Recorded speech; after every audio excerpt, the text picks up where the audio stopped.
Hola, hola, buenas tardes, ¿cómo están? Jueves 21 de octubre de 2021 comenzamos una nueva transmisión de Conversando o el conversatorio sin corbatas. ¿Cómo me ven? ¿Bien? ¿Se ve bien? Bueno, le quiero ante todo agradecer a la gente que nos sigue siempre mandando mail o interconectándose, sigue sumando a esta gran red que tiene Jornadas Federales CC. Y bueno, y a partir de allí ir incentivando, digamos, la búsqueda de profesionales avesados en temas que sean realmente necesarios e importantes para tratarlos en este conversatorio sin corbatas que hemos denominado, a los fines de tener herramientas, no solamente para pensar un mejor derecho, como siempre digo, sino para que podamos tener herramientas para dar soluciones a la gente que, en el caso de los litigantes, vienen y nos consultan, y en el caso de aquellos que están detrás del mostrador también tengan la posibilidad de tener herramientas frescas, nuevas, a los fines de que, bueno, sabias y respuestas, digamos, actuales. Entonces, en esta búsqueda estamos siempre transitando con los mejores profesionales del derecho, entre ellas la doctora que está apareciendo en este momento en el vivo. Hola, buenas tardes, Joana, ¿cómo estás? Buenas tardes, ¿cómo Tú. estás? Un Eh, gusto. eh, Bueno, estoy comentándole a las personas que nos siguen cuál es siempre la idea de realizar este conversatorio, donde se centra principalmente en pensar un nuevo derecho o pensar el derecho, un derecho que tiene que estar activo, un derecho que tiene que estar actual, que tiene que estar con un sesgo de permanente de lo que es la realidad y no siempre ir detrás, corriendo detrás de la realidad como ha pasado en tanto tiempo. Antes de presentarte, porque es una presentación un poco larga la que tengo que hacerte, voy a agradecerle a quienes forman parte de mi equipo, a Romina Santander, a Gabriel Chanampe, que son las personas que se encargan de estar todo el tiempo con el tema de las redes y de realizar todas las placas, los videos. Hoy se quejó Joana y me dice, no está el video en Instagram. Bueno, le digo, pero déjame que hable con vos, yo después veo qué es lo que pasó. ¿Fue así, Joana? Algo así, ¿no? No, no fue así, pero no importa, como lo quieras contar. No, no, Eh, no fue así.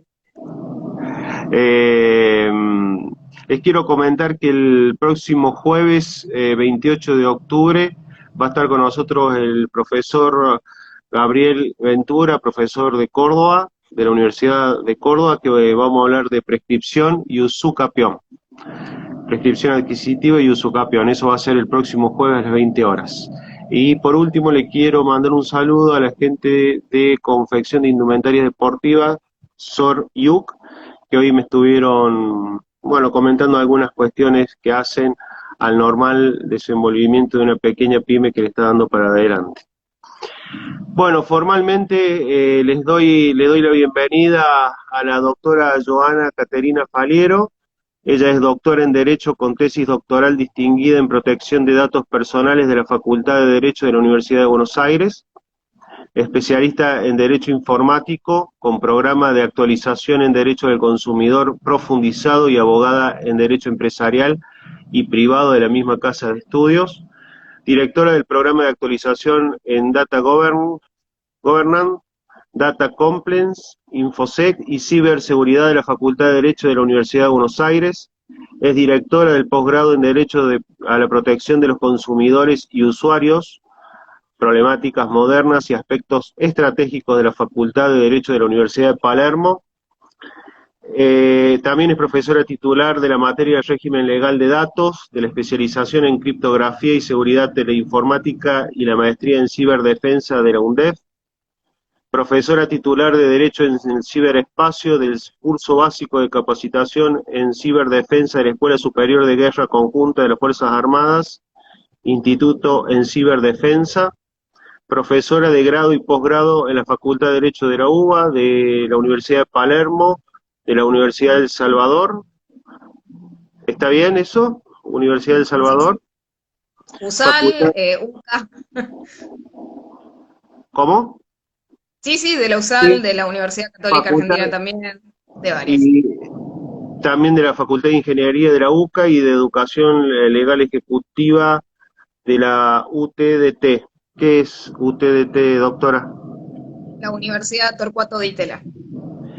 Y también es investigadora adscripta del Instituto Gioja de la Facultad de Derecho UBA, directora de Faliero Attorney at Law, bueno, no soy muy bueno con inglés, consultora internacional, disertante internacional y profesora invitada de numerosas universidades internacionales y nacionales. Y es autora de 4 libros, entre ellos La protección de datos personales del año 2020, pero en una presentación tuya agregaste uno más también, que vi una conferencia tuya del 2021 donde agregaste uno más, como un libro que sacaste el último. Eh, Eh, Protección de datos personales y el anterior a ese, el de derecho al anonimato, que es justamente perfecto. uno previo que complementaba, ¿no?, este abordaje sobre las temáticas relativas a la privacidad y repensar el tema a la luz de la posprivacidad y las defensas que hoy en día se requieren en estas cuestiones de que nunca, nunca se nos da una tercera opción, como ser el derecho al anonimato, que es un derecho muy reconocido a nivel internacional, a la luz de los avances de las técnicas de procesamiento de datos, por un lado, y a la luz del tema del perfilamiento permanente al cual estamos sometidos de manera absolutamente constante en todos los roles que cumplimos en sociedad, en todas las formas en las cuales nos vinculamos.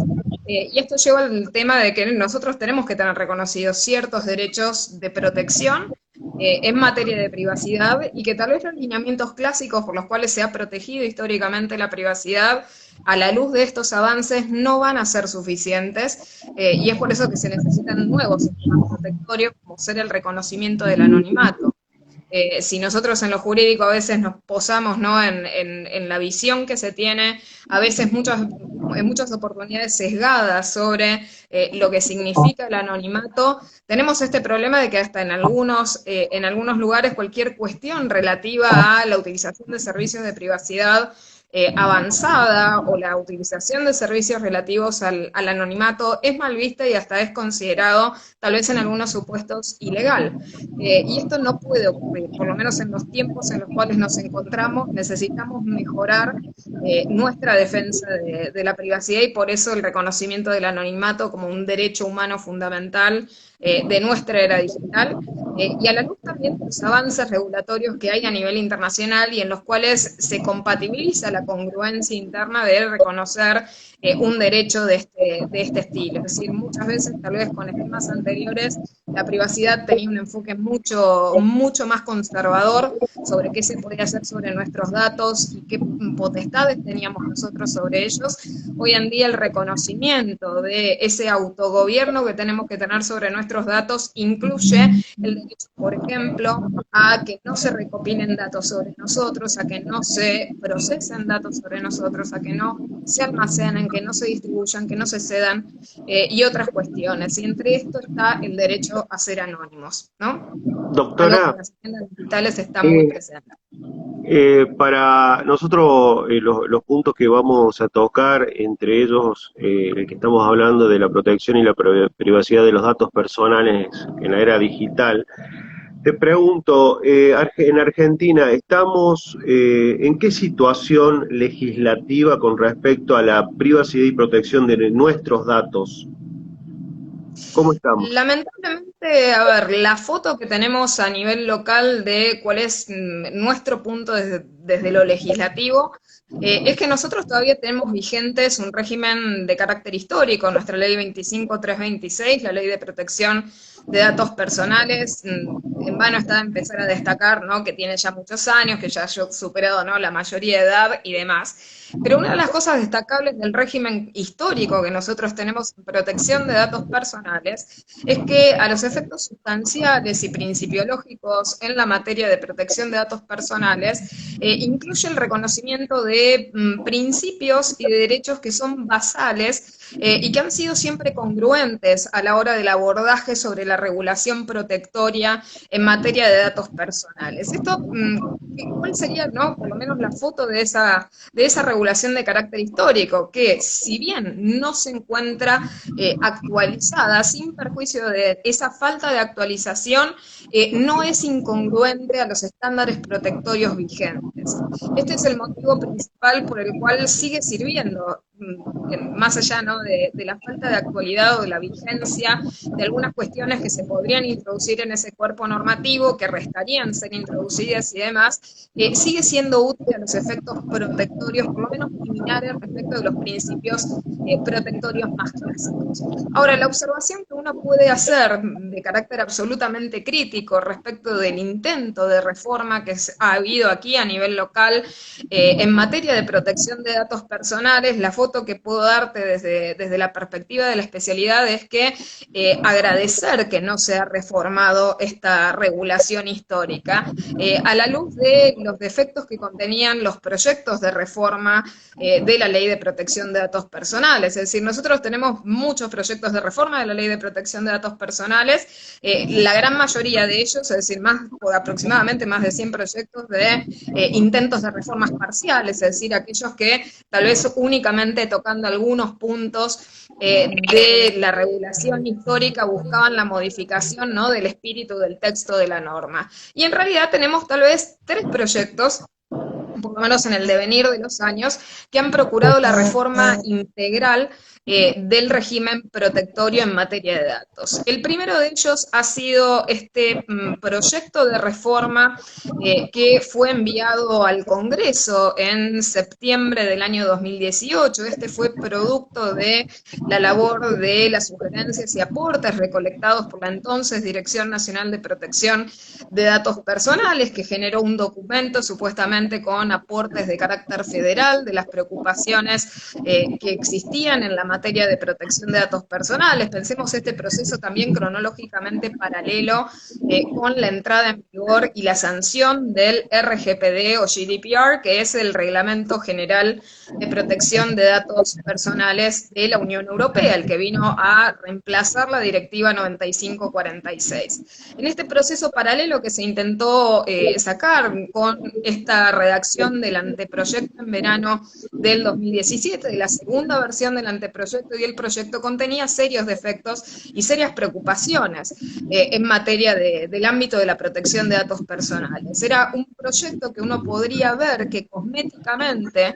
emulaba los cambios sustanciales que tenía el RGPD, pero lamentablemente desde lo sustancial y lo concreto, la redacción del proyecto incluía muchísimos troyanos que hubieran sido absolutamente letales desde la perspectiva protectoria en materia de datos personales, y es por eso que hasta uno mira con ventaja, con cierto alivio, el hecho de que no se lo hubiera aprobado y que haya perdido estado parlamentario dicho proyecto del 2018. Paréntesis, doctora. Eh, Vos me decís que ese proyecto de reforma de septiembre del 2018 fue teóricamente consultado por los expertos. Me imagino que entre ellos estás vos y tantos otros juristas que concretamente están muy capacitados en este tema. No entiendo entonces cómo tenía tantos defectos, o el troyano, estamos hablando de un virus letal, tengo entendido. eh, ¿Cómo puede ser que habiéndose consultado a los mejores o a la parte o a la gente que es idónea y por su experticia opina sobre este tema, puede haber llegado a tener tantos huecos, digamos, donde se filtran, bueno, en este caso hasta virus? A ver, hay una gran diferencia entre la apariencia de consultar y la apariencia de legitimación de ciertos textos que en apariencia resultan colectivos. O sea, el proyecto que estamos mencionando decía ser también federal, y de federal había tenido poco, más allá, ¿no?, de estas cuestiones que se dice, ¿no?, de que se ha participado a lo largo y ancho de todo el territorio nacional. Lo cierto es que la gran cantidad de participaciones resultaron absolutamente todas centralizadas, ¿no?, en el ámbito de la Ciudad Autónoma de Buenos Aires. Por otra Bien. parte, a los especialistas diversificados en la materia y quienes teníamos opiniones diversas en un montón de cuestiones, no fuimos estrictamente consultados. Hay una diferencia entre generar espacios de participación y de recepción de opiniones, y otra cosa es tomar en cuenta las opiniones de los expertos. Lo cierto es que se hicieron oídos absolutamente sordos a las opiniones de los expertos, que señalábamos, por ejemplo, la peligrosidad de la inclusión del consentimiento tácito como una figura absolutamente atroz desde la perspectiva protectoria. O sea, pensemos en las relaciones asimétricas, colocar una cuestión como el consentimiento tácito que permite a la parte más fuerte relacional presumir contextualmente el consentimiento de la parte más débil en el ámbito de la protección de datos, directamente terminaría legitimando absolutamente todos los intereses de los responsables de tratamiento, en definitiva las grandes tecnológicas que realizan tratamiento indiscriminado de datos y de metadatos de los titulares de los datos. En definitiva, el texto del proyecto, uno ve que más bien la pluma del legislador fue esos grandes responsables de tratamiento, a quienes sí seguramente le han tomado al pie de la letra la consulta de sus opiniones, y no verdaderamente ni de los expertos ni tampoco de las organizaciones civiles encargadas en materia de lucha sobre derechos digitales, quienes a la par de quienes somos expertos en estas cuestiones señalamos la peligrosidad de otras cuestiones también relativas a cuestiones relacionadas con los derechos humanos, como ser que el derecho de oposición a la temática del perfilamiento automatizado iba a estar limitada, y en ciertas situaciones y ciertas excepciones el titular del dato no iba a poder objetar un perfilamiento automatizado, o lo mismo ser sometido a toma de decisiones automatizadas, cosas que hoy en día, por lo menos en el régimen que tenemos protectorio histórico, siguiendo una lógica de carácter histórico, sigue manteniendo esa protección. Lamentablemente la lucha no termina allí, no termina con la pérdida de Estado parlamentario. Lo malo es que las ideas subyacentes de este proyecto siguen vivas y se siguen intentando colocar, obviamente, proyectos que hacen uso de las labores, ¿no?, realizadas en el marco, ¿no?, de la redacción de este proyecto, y que vuelven a reflotar esta cuestión, ¿no?, del consentimiento tácito. Y la pregunta, como experta en materia de protección de datos personales, es qué derecho le queda a los titulares de los datos si de golpe realmente el responsable del tratamiento puede presumir contextualmente el consentimiento del mismo. O sea, muchísimos reclamos quedarían directamente insustanciables por este punto en particular, porque permitiría y legitimaría algo que nosotros determinamos como práctica abusiva a nivel consumeril. Es absolutamente incongruente, no solamente con el sistema local, con la ley 24240, que es de orden público y que emana del artículo 42 de la Constitución Nacional, siendo norma y fundamental, también es incongruente a nivel internacional. Es decir, todo el mundo se está dirigiendo a mayores niveles de protección, y nosotros parecemos tener la capacidad soberbia de poder experimentar con regulaciones absolutamente riesgosas y conculcatorias para los derechos de los débiles jurídicos y de los hipervulnerables en un ámbito justamente de inseguridad jurídica y de vulneración de derechos.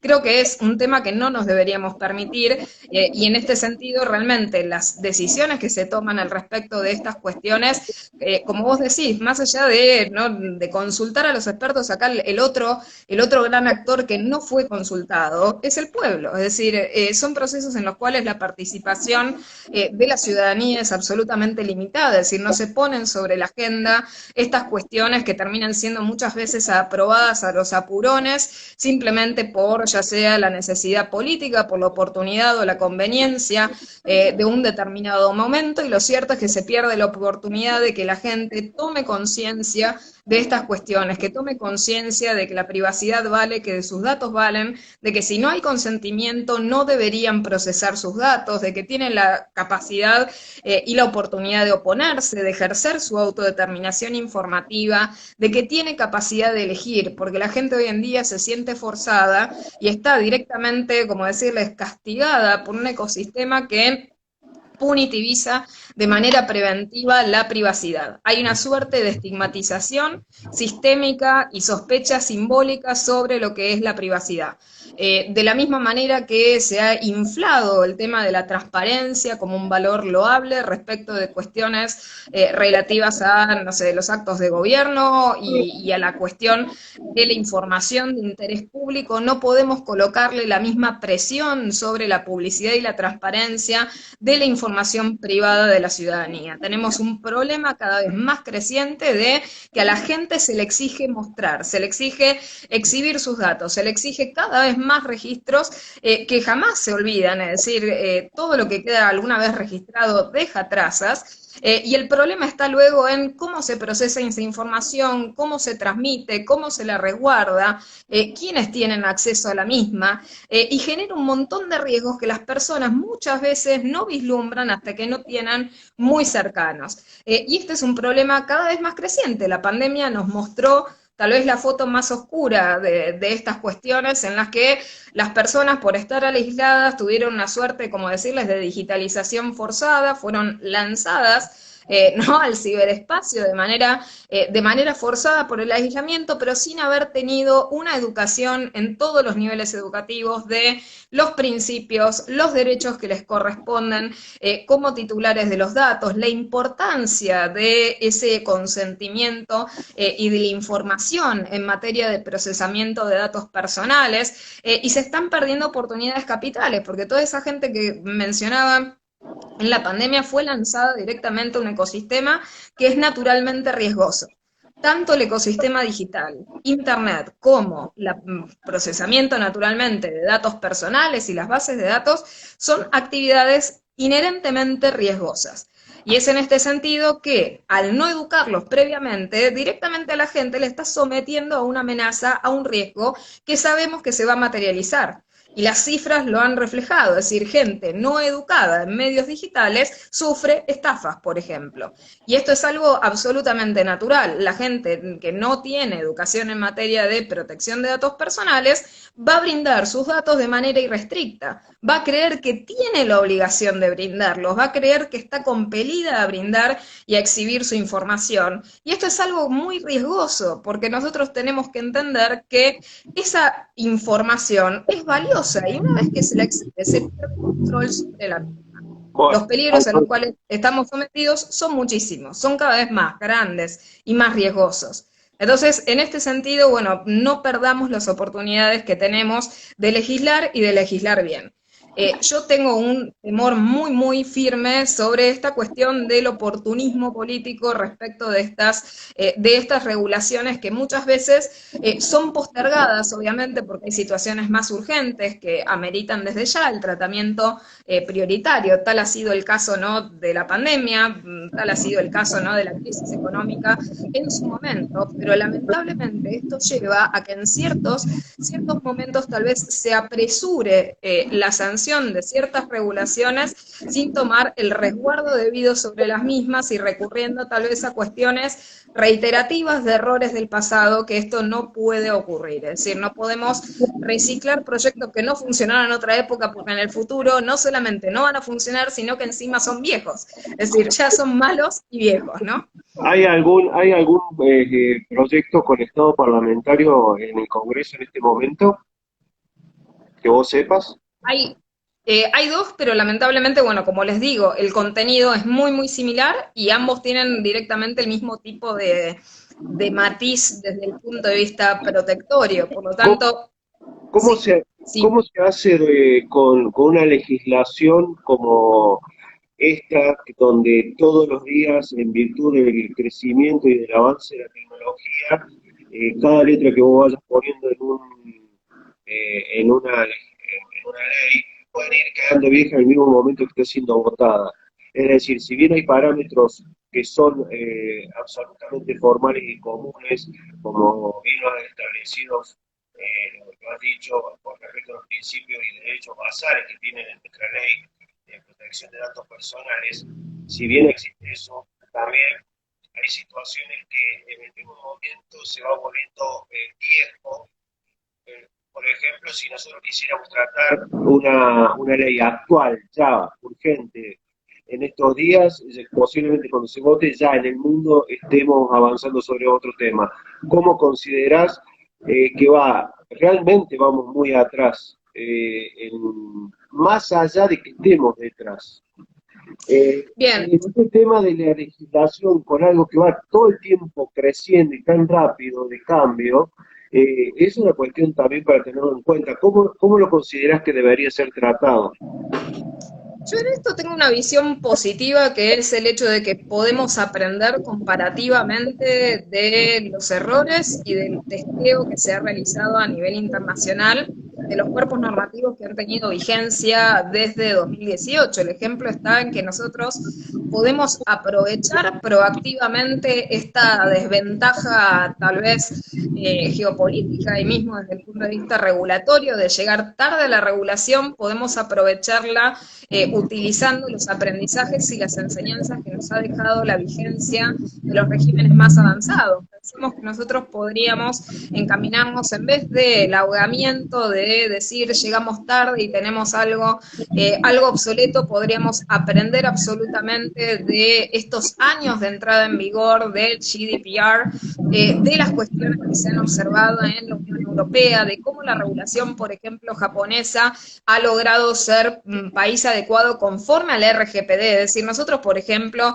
tenemos una decisión de adecuación, obviamente como país adecuado, conforme a la decisión de la Unión Europea, pero es una decisión de adecuación conforme a la regulación anterior, sin perjuicio de que la ultraactividad de dicha decisión, porque desde la entrada en vigor del GDPR, esta decisión ha permanecido en cuanto a su vigencia como válida, y por lo menos todavía en ningún momento se ha decretado la invalidez de la misma. Lo cierto es que nosotros también podríamos pensar en realizar una regulación a la par de hacernos adecuados conforme a estos lineamientos protectorios del RGPD. O sea, tenemos este tema de tal vez aprovechar esas enseñanzas que nos deja estos regímenes más avanzados, tal vez ponernos desafíos de las regulaciones más avanzadas del mundo, y podríamos aprovechar y capitalizar el momento.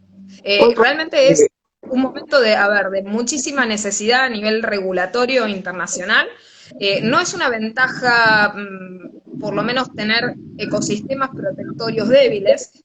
A veces esto, muchas veces la industria, ¿no?, lo toma, uno lo ve de aquí a nivel local como un oportunismo, porque es como al estilo forum shopping. Los países que tienen, ¿no?, ligera regulación en materia protectoria tal vez son más ventajosos desde el sentido de poder permitirse, entre comillas, hacer malas tareas o trabajar mal con los datos personales sin atender a principios protectorios. Lo cierto que esto a nivel internacional no es positivo, es decir, las señales que nosotros le mandamos a la gobernanza internacional en materia de datos personales y a los esquemas que se exigen hoy en día a nivel corporativo en materia de data compliance es que nos estamos quedando atrás. Por lo tanto, uno ve también el reflejo a nivel local de las empresas luchando por cumplir con las regulaciones foráneas, más que simplemente acogerse a la local, sin perjuicio de que la local sea suficiente o insuficiente. La exigencia del medio es mucho, mucho más elevada. Por lo tanto, si nosotros sacamos y perdemos estas oportunidades de realmente sacar regulación novedosa, ajustada al futuro que está por venir, perdemos una oportunidad capital de simplemente ajustarla a intereses corporativos, localistas, que son absolutamente mucho más simplistas del futuro que nos va a proveer la protección de datos personales. Pensemos que, sin perjuicio, ¿no?, de esta obsolescencia tal vez a veces programada que nos genera, ¿no?, el área del procesamiento de datos, permanentemente el avance está a la luz del procesamiento en base diaria, es decir, todos los días las técnicas mejoran, todos los días los algoritmos se complejizan, y en este sentido tal vez podemos tener alguna suerte de sensación o de déjà vu de que nuestra regulación siempre va a ser tardía frente, ¿no?, a la fenomenología que nosotros tenemos que abordar, pero no perdamos de vista la lista teológica. O sea, nosotros tenemos que proteger, y para la protección necesitamos principios. Los principios son invariables. Hay una gran bendición en los principios generales de nuestros derechos y lo mismo los principios generales que aplican a la protección de datos personales, la privacidad, la seguridad y la confianza por diseño y por defecto son invariables. Entonces deberíamos enfocarnos hacia una regulación basada en principios. Joana, nos están viendo y nos están siguiendo después, todo se sube a YouTube, a la cuenta de Congresos de Derecho, con lo cual estamos hablando también a la gente que no solamente son estudiantes avanzados de Derecho de abogacía, sino también a jóvenes profesionales y también a la gente en general. Vamos a bajar, si te parece, un poquitito el discurso y te voy a hacer preguntas que nos hacemos todos los días, posiblemente, no solamente como consumidores, sino que vienen a nuestro estudio y nos dicen, doctor, me llamaron del banco, me pidieron tales datos, como vos recién manifestaste, allí comienzan parte de la estafa.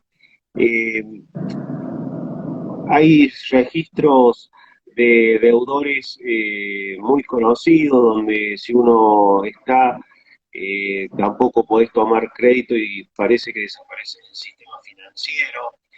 Tenés llamados permanentes desde las 0 horas hasta las 23:59 de cada día, llamándote de diferentes lugares, avisándote que tenés deuda, que te empiezan a acosar. Es decir, la problemática de todos los días que es archiconocida por quienes estamos charlando de esto y quienes litigamos. ¿Cuál es el límite de decir ciertas cuestiones personales, ciertos datos, y a quién o cómo verificar si la llamada es real de que quien me dice que me está llamando? ¿Cuál es tu consejo? A ver, naturalmente la gente a veces no tiene que perder de vista que en Internet, en los medios digitales, no hay ninguna presunción de veracidad. Es decir, creo que debemos desconfiar antes de confiar. En Internet, naturalmente, el engaño se facilita porque del otro lado estamos mediados, obviamente, a través de una pantalla y la persona puede tranquilamente realizar lo que naturalmente se conoce como phishing, o sea, estas clases de estafas o de engaños, en los cuales existe alguna suerte, ¿no?, de suplantación y de sustitución del sujeto que se estaría comunicando con nosotros a través de símbolos con los cuales nosotros identificamos naturalmente a esos sujetos y por lo que nosotros creemos que es un emisor válido. El problema está en la confianza, es decir, si nosotros naturalmente en la vía pública no le daríamos nuestros datos personales a un extraño, ¿por qué deberíamos confiar a brindar nuestros datos personales en una plataforma también a un extraño? El problema está en que los medios digitales nos ofrecen entornos que parecen inocuos.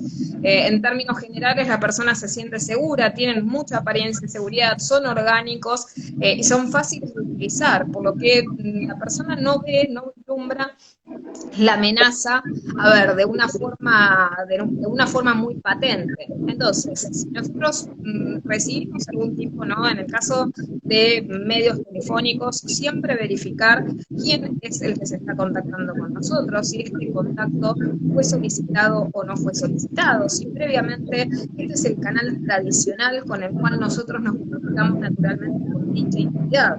Esto quiere decir, si nosotros nos comunicamos con el banco a través de X tipo de telefonía, ¿no?, X tipo de teléfono, lo cierto es que naturalmente el banco no se va a dirigir personalmente hacia nosotros si ningún tipo de entidad, por ejemplo, realiza solicitudes del tipo de cuál es tu clave o realizar algún tipo de acción por fuera de lo regular. El ejemplo típico de los casos que han habido también de estafas con estas modalidades novedosas de estafas telefónicas en las cuales a la persona se le solicita dirigirse en paralelo, ¿no?, a mantener la llamada telefónica a un cajero, realizar el trámite.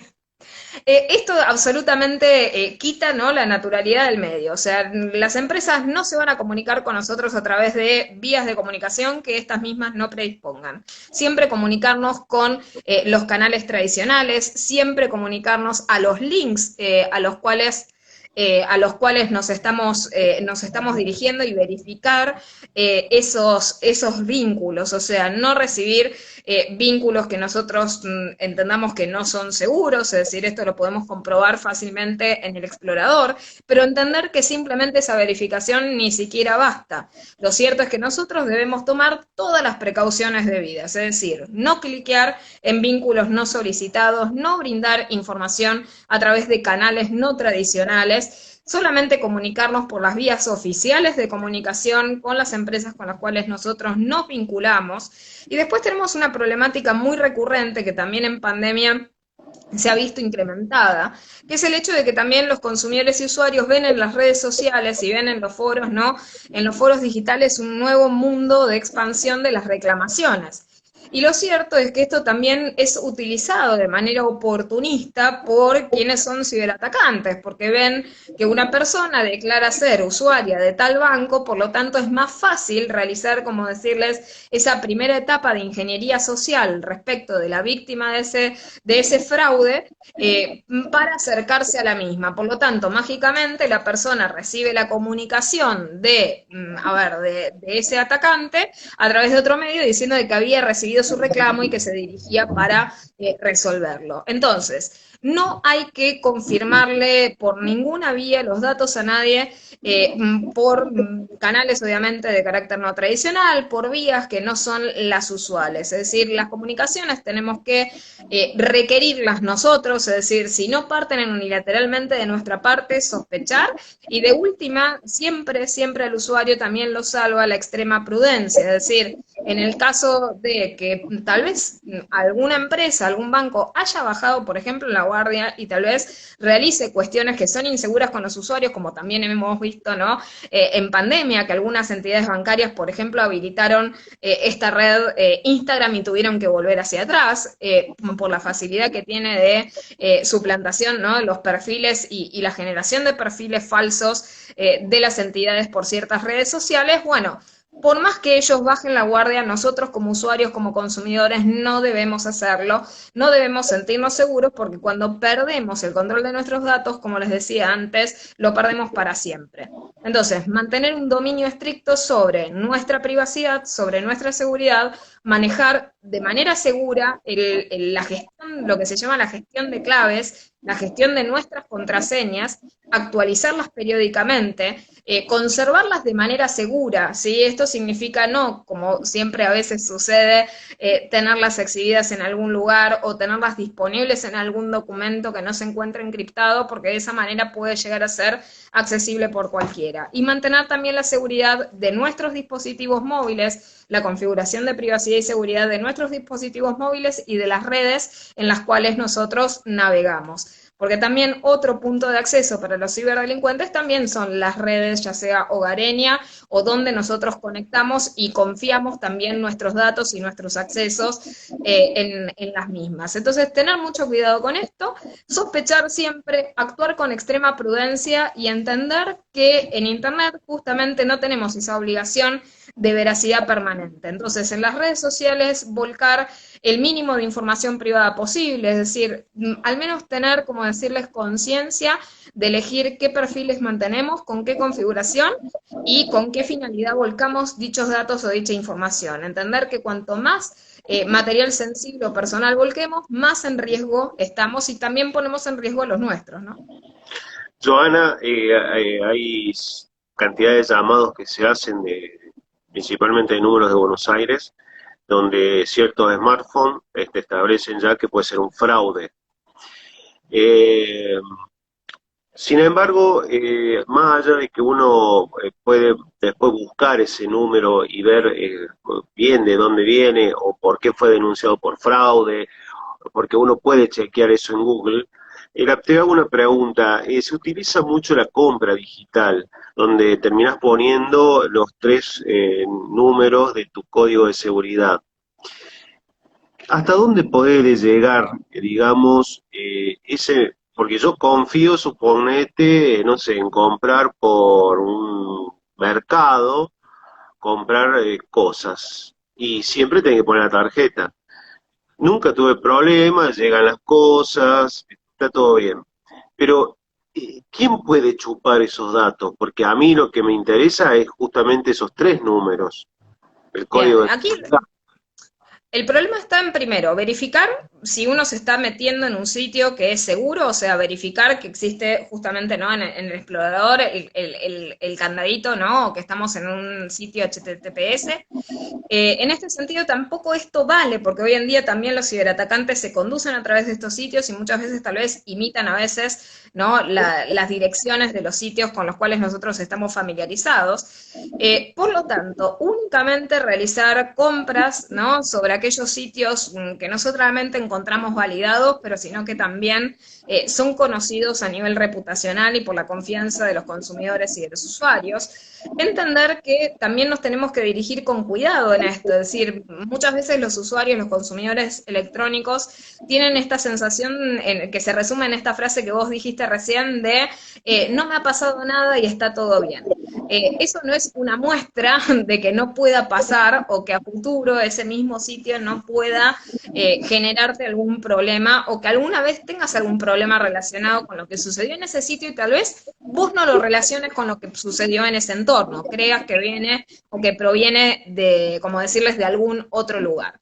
Entonces, una vez que uno ubica, ¿no? Cuál va a ser el proveedor, en este sentido tenemos que resguardar esta información, manteniendo también segura la red y comprendiendo, ¿no? Las consecuencias también de dejar validados esos datos en ese entorno. Esto sucede muy frecuentemente con la generación de cargos automatizados que se le generan al consumidor y que a veces el consumidor no entiende o que se sorprende a posteriori, ¿no? Por la generación de estos cargos automatizados y es porque muchas veces, ¿no? Las plataformas tienen ya precargados en los formularios estos datos de pago de los consumidores y de los usuarios y muchas veces se prestan no solamente a cuestiones en materia de ciberseguridad, sino también a prácticas abusivas propias de los proveedores. O sea, el proveedor también tenemos que entender que el proveedor puede ser absolutamente también un blanco de ataques y sufrir una exfiltración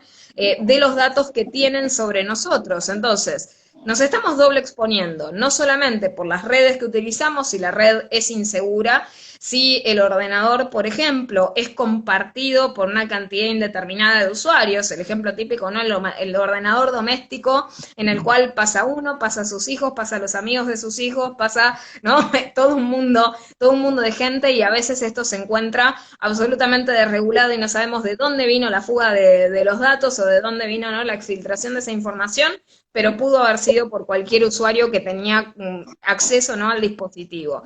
Y después el problema está en el proveedor que también puede ser target de un ciberataque y sufrir justamente en carne propia la exfiltración de nuestros datos. Hoy en día, obviamente, existen algunas mejores prácticas, ¿no? En esta materia, la preocupación creciente que existe sobre los ciberincidentes y sobre las fugas de datos nos lleva, ¿no? A este tema de la obligación de la notificación a las autoridades de aplicación y de la comunicación a los usuarios, pero tampoco podemos descansar en la buena fe de los proveedores. A los usuarios finales, ¿qué recomendarles? Bueno, naturalmente que instalen antivirus en todos los dispositivos móviles que tengan, tenerlos actualizados, porque esa actualización muchas veces nos salva de ciertos ataques que tal vez en el día van surgiendo y que tal vez nuestros dispositivos se encontrarían, ¿no? Fuera de las defensas necesarias si no tenemos esas actualizaciones y procurar obviamente tener cuidado con los equipos de acceso compartido o los ordenadores prestados. El caso típico, la persona que consulta determinada cuestión en una PC o en un dispositivo prestado y que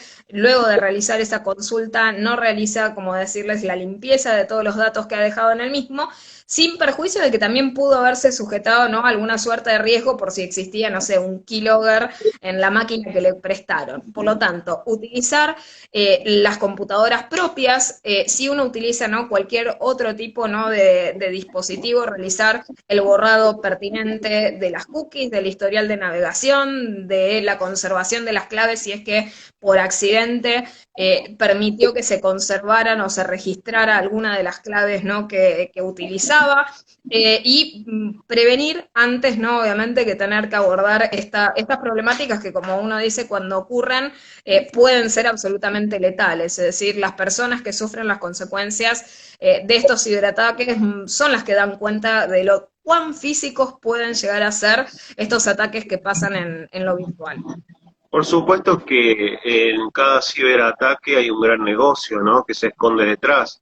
El manejo indiscriminado de datos de todo un país o de una región debe tener un costo fenomenal al momento de poder ser adquirido. Por supuesto que esto es un delito, debemos aclararlo desde ya.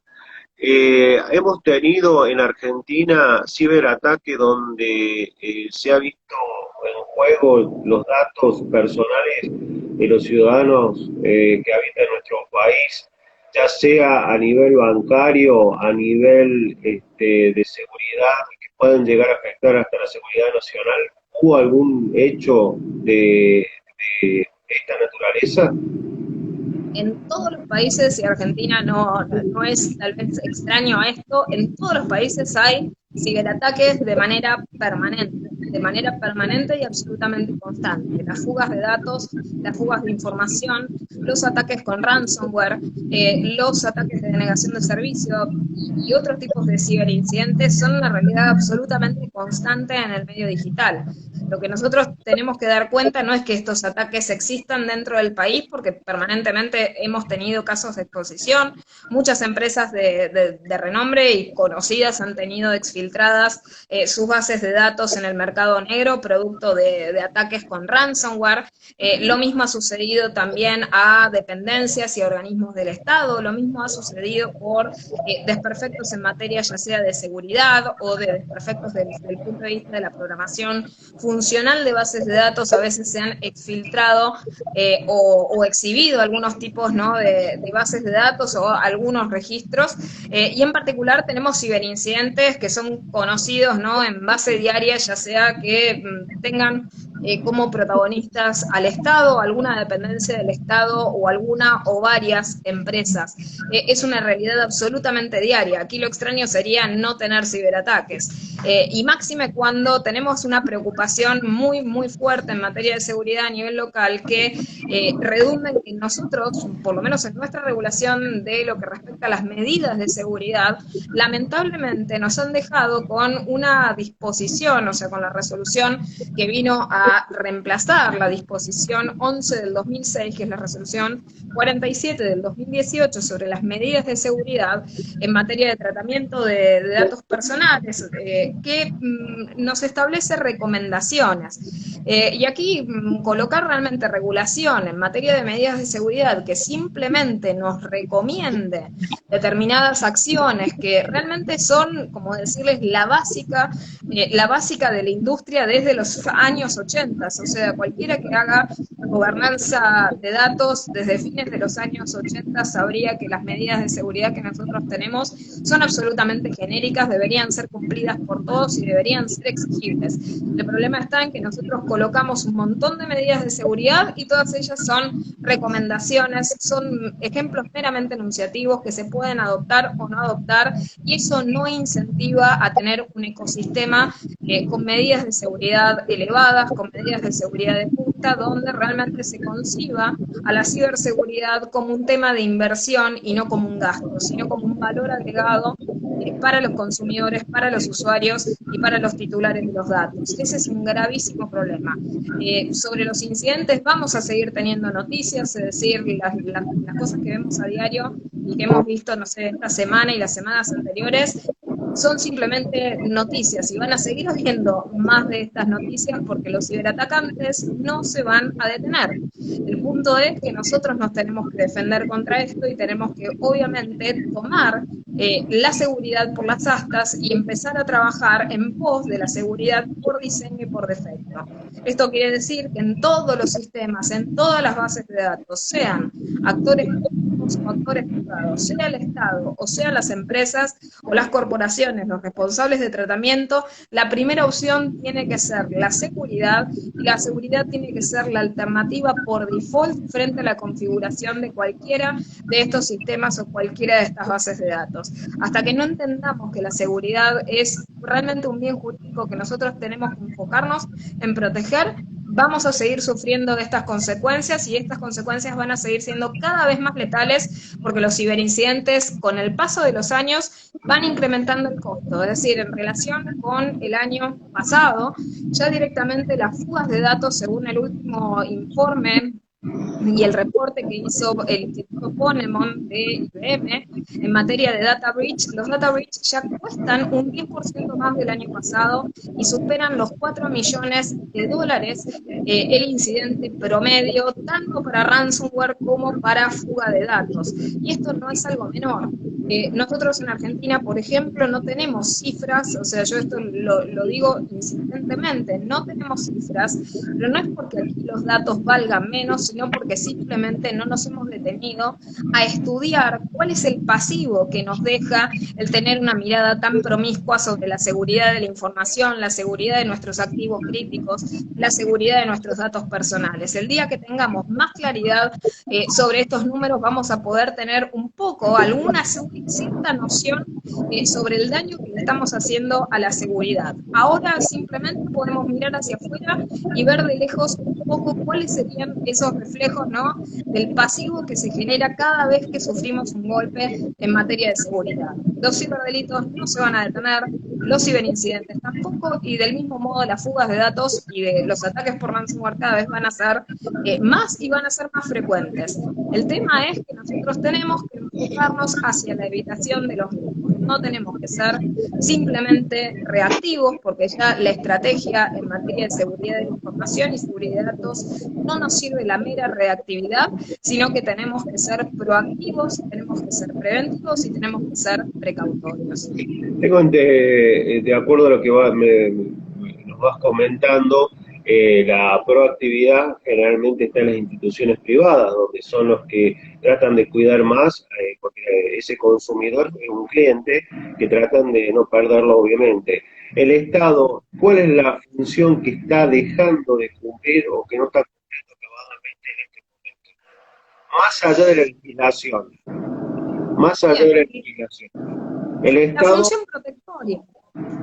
Esto se resume en la función protectoria. En materia de datos personales y en materia, ¿no?, de ciberseguridad, el Estado tiene que ser absolutamente protagónico, porque estos bienes hoy en día están en juego permanentemente y con independencia de los actores. Y esto yo lo destaco particularmente en función de qué es lo que nosotros entendemos, ¿no?, por la privacidad y la protección de datos personales.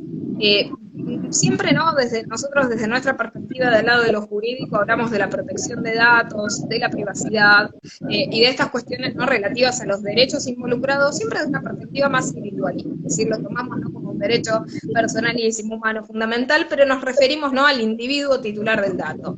Lo cierto es que hoy en día la privacidad a nivel individual es importante a nivel colectivo, es decir, cada vez que sufre la lesión a la privacidad un individuo, también se lesiona la privacidad del conjunto. Esta es una preocupación a nivel soberano, o sea, un tema muy candente hoy día a nivel geopolítico es no solamente la gobernanza de datos, sino también la soberanía de datos. Muchos años se ha trabajado, ¿no?, con esta falacia de que Internet no tiene fronteras, y al no tener fronteras el espacio se encuentra desregulado, y es un espacio absolutamente hiperregulado. Lo cierto es que nosotros tenemos que debatirnos en ese espacio la protección de nuestros datos, de nuestras informaciones, de nuestra información también y nuestros activos críticos de información, porque estamos compitiendo justamente con un ecosistema en el cual parece valerlo todo, es decir, en el ecosistema en el que estamos metidos a nivel digital, donde se disputa la soberanía de nuestros datos y cada uno de los países disputa también la soberanía de los suyos. Empezamos a trabajar con la exigencia de cómo hacer nosotros cumplir a los demás nuestras regulaciones a nivel nacional.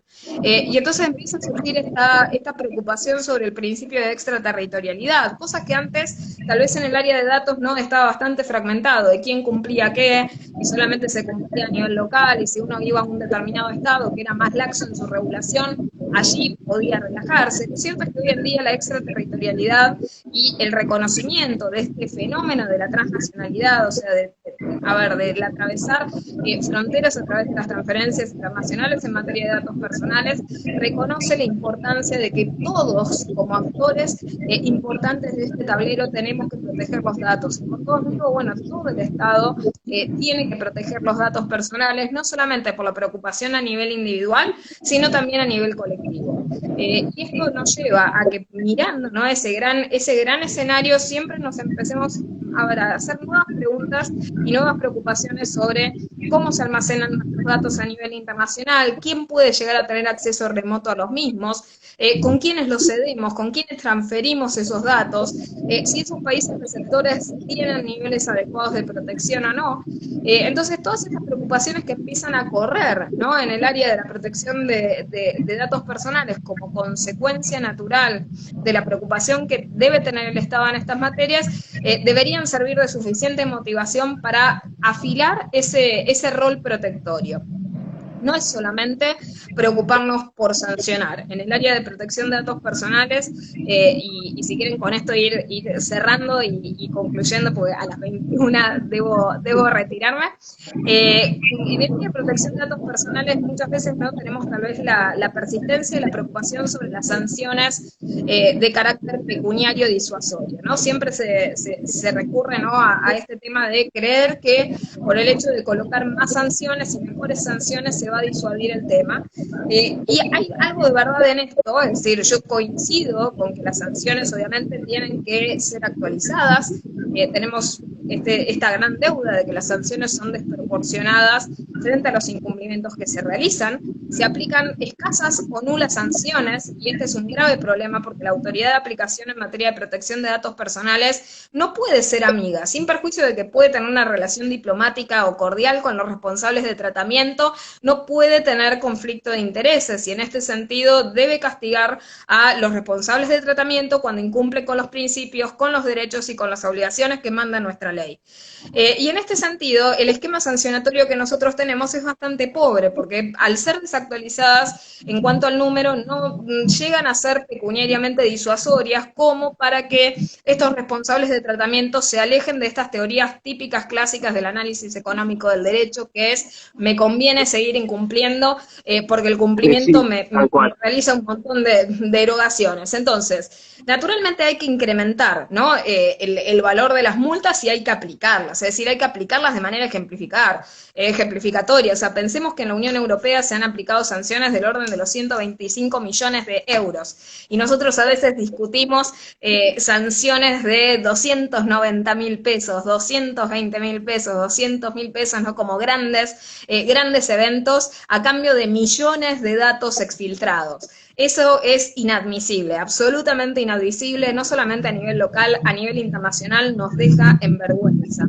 Pero yendo, ¿no?, tal vez en este sentido, pensando un poco también la trayectoria histórica, en 4 años no se cobró una multa. Es decir, por más que muchas veces no se jactan de aplicar ciertas sanciones, uno leía, ¿no?, de manera vergonzosa, la autoridad de aplicación de datos jactándose de que había sancionado por primera vez, por ejemplo, a Veraz Equifax, cuando realmente si nosotros, ¿no?, que estamos en el área del derecho privado, prácticamente toda la casuística de los informes crediticios erróneos se monta sobre Veraz Equifax. Y uno dice, si después de 20 años recién te diste cuenta que en materia de datos tenías que sancionar a alguien por un tratamiento no inadecuado de los datos personales, ¿qué habrá ocurrido, ¿no?, en esos 20 años de amnesia? Y después, ¿no?, de todos los que le siguieron, porque todos los días deberías estar sancionando, no solamente colocarte, ¿no?, la gran cocarda de haberlo hecho una vez y por primera vez en la historia. No es halagador, no habla bien de nuestra autoridad. Y el otro tema también es que la autoridad de aplicación, o sea, esto que vos relacionabas, ¿no?, con qué es lo que debe hacer el Estado, y yo te decía la función protectoria. El tema está en que no solamente la función protectoria es castigar al que incumple, sino incentivar a que se cumpla. El panorama ideal al cual deberíamos aspirar en la protección de datos personales es que todos cumplan y que haya mayores niveles de cumplimiento. En el fondo no es una victoria que nosotros encontremos cada vez más castigados o cada vez más sancionados, cuando en el fondo lo que beneficiaría realmente a todos sustancialmente es incrementar los niveles de cumplimiento. ¿Y cómo se logra eso? A partir de la educación, de la capacitación, de la ejemplificación, de ayudar también a los responsables de tratamiento a cumplir, a emitir, por ejemplo, guías de cumplimiento, recomendaciones, a realizar auditorías, a realizar controles de oficio, es decir, a mantener justamente como decirles, un ritmo asiduo, un ritmo dinámico sobre la protección de datos personales en base diaria, de manera tal que, de un lado, la autoridad no se relaje y tampoco los responsables de tratamiento, y que se tomen en serio de una vez por todas la protección de nuestros datos. Doctora Joana Faliero, son exactamente las 21 horas, te agradezco, te agradezco realmente esta charla exquisita, realmente exquisita, ha sido un hallazgo. La doctora Luciana Scotti, le mandamos un gran saludo también, porque ella ha sido la persona que me ha dicho, bueno, tenés que invitarla a Joana, no puede dejar de no estar en el conversatorio. Que te deseo lo mejor, ha sido un gusto conocerte, te agradezco tu tiempo, tu casuística, tu gran forma de poder dirigirte hacia nosotros, y bueno, y ojalá nos volvamos a encontrar prontamente charlando de temas que son muy sensibles a la gente en general. Muchísimas gracias, que tengas una linda noche. No, por favor, Cristian, muchísimas gracias a vos. También comparto el saludo a Luciana, un gran saludo a ella, un gran saludo a todos los del Instituto Ambrosio Lucas Gioja, de nuestra querida Facultad de Derecho de la Universidad de Buenos Aires. Y bueno, también gracias a todos los asistentes, y desde ya nos reencontraremos en algún otro encuentro. Dale, buenas noches, muchas gracias. Chao, chao. Chao, buenas noches, hasta luego a todos. Chao, chao.